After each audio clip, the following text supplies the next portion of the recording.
कुणाल घोष इनके बंगाल के प्रवक्ता हैं और ये भी वहां के बंगाल में चंद लोगों में से हैं, विधायक भी हैं जो ममता जी के साथ खड़े हैं।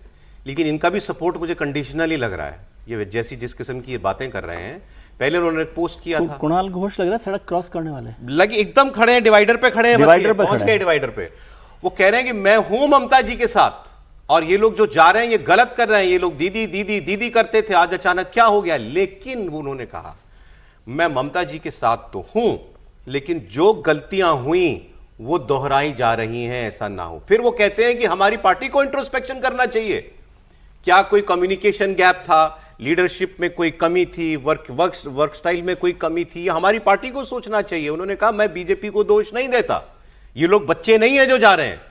तो इसका मतलब वो दोष किसको दे रहे हैं? एक तो इनको जो गए और दूसरा अपनी पार्टी लीडरशिप को।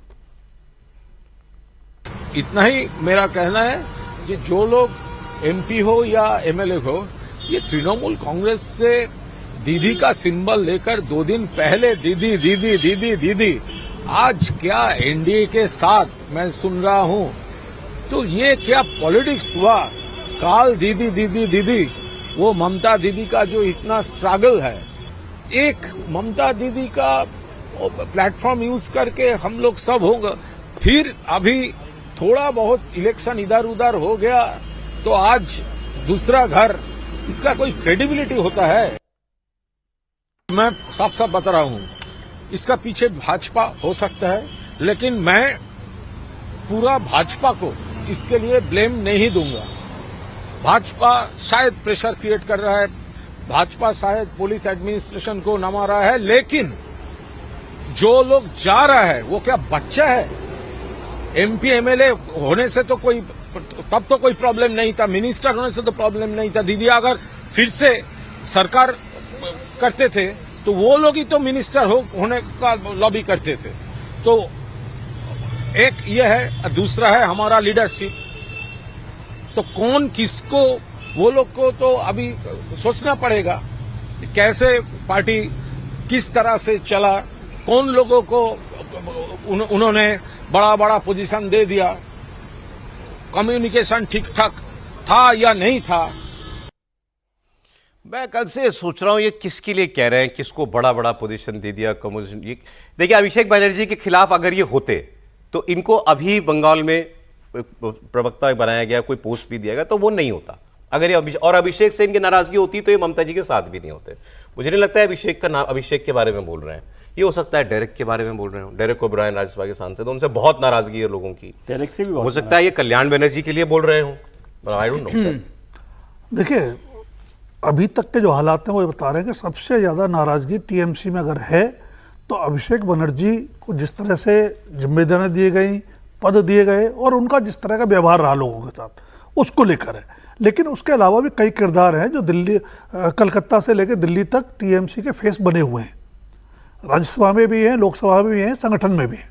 तो नाराजगी कई जगह है। कल्याण घोष जो कह रहे हैं अभी, कुणाल घोष, उसमें 2-3 चीज़ें बहुत स्पष्ट है और उससे हम लोग चर्चा भी कर रहे थे कि अगर टीएमसी में अचानक सत्ता खिसकते ही इस तरह की बगावत नजर आ रही है कि सब कुछ खराब है, तो जाहिर सी बात है कि सब कुछ ठीक तो नहीं था।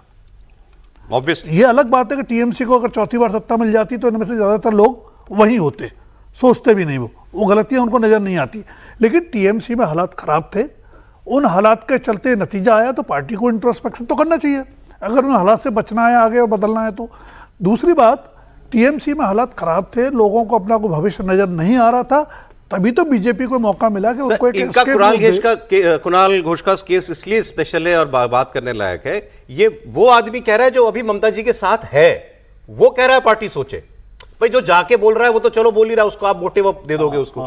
ये वहां रह के बोल रहा है। लीडरशिप भी बोला उन्होंने, लीडरशिप। हाँ, उन्होंने कोई छुपाई नहीं बात, किसी एक पे पॉइंट नहीं किया। और लीडरशिप की बात, लीडरशिप की जब बात होती है तो उसमें ममता बनर्जी भी शामिल है। आपके हिसाब से किसको कह रहे होंगे? मतलब अभिषेक के लिए खासतौर से अभिषेक के लिए, क्योंकि ममता जी के लिए कोई भी नहीं बोलेगा। जो बाहर जा रहे हैं वो भी नहीं बोल रहे, तो जो अभी पार्टी के अंदर बैठा है वो ममता जी के लिए तो नहीं बोलेगा खासतौर से। और एक्चुअली क्या कि अभिषेक जी पार्टी को देख रहे थे ना, और ये पॉइंट भी हो गए और वो सब है, तो पार्टी ये भी कह रहा है ना कि दोबारा पद दे दिए गए। हाँ, तो वो वही लोग हैं। और डेरेक को लेकर भी बहुत सारी नाराजगी पहले भी चलती थी, वो यहाँ पर भी दिखाई देती थी लोकसभा में और राज्यसभा में, क्योंकि वो राज्यसभा में नेता रहे थे।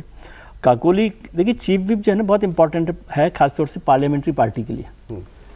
वही साइनिंग अथॉरिटी होता है पार्टी का पार्लियामेंट में और विधानसभाओं में, और वही डिसिप्लिन करता है। मतलब चीफ विप चाहे पार्टी अध्यक्ष ना भी करे, चीफ विप लिख दे पार्टी के किसी मेंबर के लिए कि भाई ये इसको हम निकाल रहे हैं, बाइंडिंग है, तो वो बाइंडिंग है।